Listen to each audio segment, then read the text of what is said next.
चंद लोग तय कर देते हैं कि आपको इन्हीं दोनों में से किसी को चुनना है। ये महाराजगंज की जनता, सारण की जनता ने दो बार दिखा दिया है। जब विधान परिषद का चुनाव हो रहा था जिसमें मुझे एक दल ने टिकट नहीं दिया और फिर लोगों ने कहा कि नहीं आप चुनाव लड़िए, मैं चुनाव लड़ा और 56% लेकर भारी बहुमत से जब मैं विजयी हुआ। बीजेपी ने मना किया, फिर आप निर्दलीय लड़ गए। किसी एक दल का नाम लेना नहीं चाहता, मैं जिस दल में था आपने जो कहा वही सही है, लेकिन मैं सारे दलों का एक ही हाल है। चंद गिने चुने लोग जो है वो तय कर देते हैं कि बिहार की जनता, महाराजगंज की जनता, सारण की जनता को क्या पसंद है। अब फिर तो मेरे साथ हैं निर्दलीय विधान पार्षद सच्चिदानंद राय जी, जिन्होंने बड़ा ऐलान कर दिया है। महाराजगंज लोकसभा सीट से चुनाव मैदान में उतरने का ऐलान करके बीजेपी और कांग्रेस पार्टी दोनों गठबंधन की सांसें फुला दी हैं। आप अचानक कैसे दिमाग में आया या पहले से तैयारी कर रहे थे?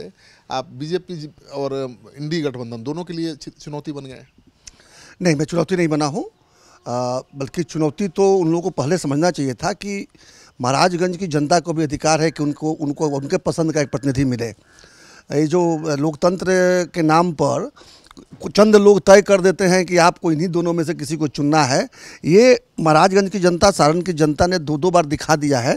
जब विधान परिषद का चुनाव हो रहा था जिसमें मुझे एक दल ने टिकट नहीं दिया और फिर लोगों ने कहा कि नहीं आप चुनाव लड़िए, मैं चुनाव लड़ा और 56% लेकर भारी बहुमत से जब मैं विजयी हुआ। बीजेपी ने मना किया, फिर आप निर्दलीय लड़ गए। किसी एक दल का नाम लेना नहीं चाहता, मैं जिस दल में था आपने जो कहा वही सही है, लेकिन मैं सारे दलों का एक ही हाल है। चंद गिने चुने लोग जो है वो तय कर देते हैं कि बिहार की जनता, महाराजगंज की जनता, सारण की जनता को क्या पसंद है। अब फिर उन्हीं दोनों में से किसी एक को चुनना पड़ता है।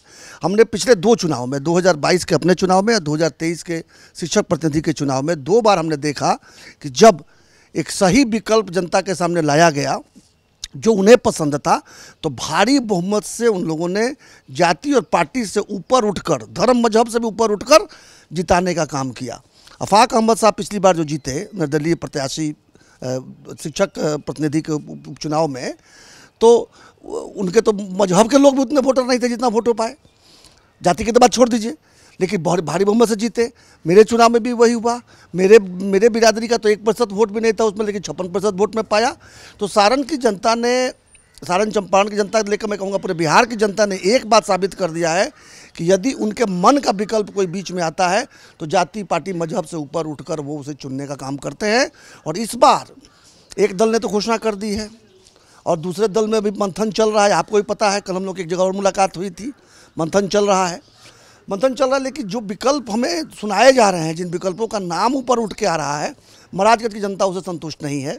और मैं कोशिश किया कि मैं चुनाव से अपने आप को अलग रखूं, लेकिन महाराजगंज की जनता ने, जो हमारे समर्थक हैं, जो हमारे मित्र हैं और जिनको भूख है कि नहीं दिल्ली में उनका एक बढ़िया वकील जाए, उन लोगों ने मेरे पर दबाव बनाया है कि नहीं सचिदा बाबू आप खाली नामांकन कीजिए, जीत कर भेजना हम लोग का काम है। प्रशांत किशोर की पार्टी से भी जुड़े हुए हैं आप, तो क्यों नहीं पार्टी की तरफ से आप लड़ जाते हैं और अपना दमखम दिखाते हैं? देखिए, प्रशांत किशोर जी की पहले तो कोई पार्टी नहीं है, अब जनसुराज अभियान की तरफ इशारा कर रहे हैं।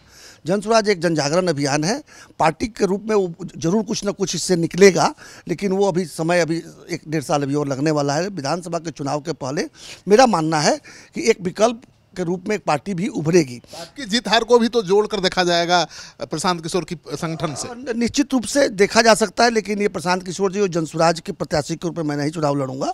लेकिन इसमें कोई संदेह नहीं है कि जब मैं चुनाव लड़ने की घोषणा कर दिया और जनसुराज के परिवार से आता हूं, तो मेरे परिवारजन मेरे लिए जरूर प्रयास करेंगे और सहयोग करेंगे, ऐसा मेरा विश्वास है।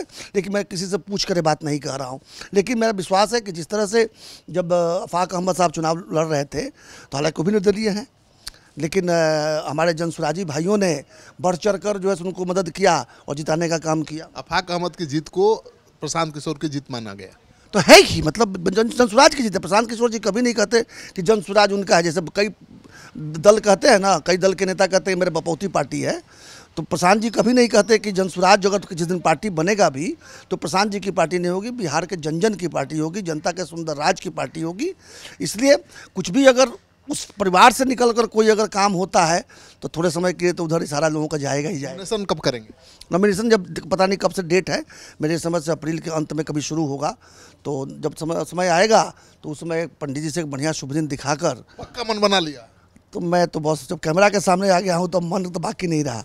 एक मैं इसमें लेकिन जोड़ना चाहूँगा ये राजनीतिक दलों की जिम्मेवारी है कि एक अच्छा प्रतिनिधि दें। हर जगह निर्दल क्या करेगा? निर्दल तो कोई दल नहीं होता है। क्या कारण है कि बार बार निर्दलीय को लोग वहाँ के जिता रहे हैं, फिर भी राजनीतिक दल नहीं समझ पा रहे हैं और जैसे को तैसे को टिकट देकर वहाँ भेज दे रहे हैं? आखिर 2 बार तो हुआ है हमारे सामने। और जो बड़ी पार्टी कही जाती है तो 5% के नीचे रह गई, और जो अपने आप को महागठबंधन कहती है वो भी कहीं दिखाई नहीं दी। आखिर ऐसा क्या कारण है?